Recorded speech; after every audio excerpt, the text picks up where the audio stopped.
কোন ভিক্ষুক আইসা যদি বলো আল্লাহর জন্য দে,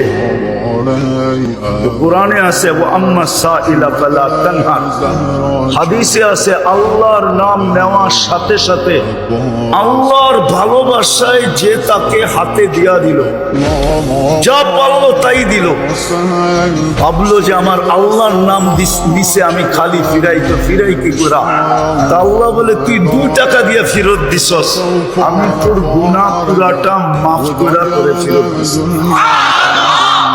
তুই 2 টাকা দিয়ে ভিক্ষুককে ফেরত দিছস,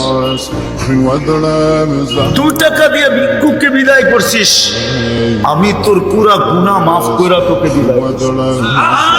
তোমার ব্রেনে আসুক আর না আসুক, আমার কথা শোনা মাত্র বোঝো। এই জন্যই তো কোরআনে আছে, কোরআনে আছে সহজ।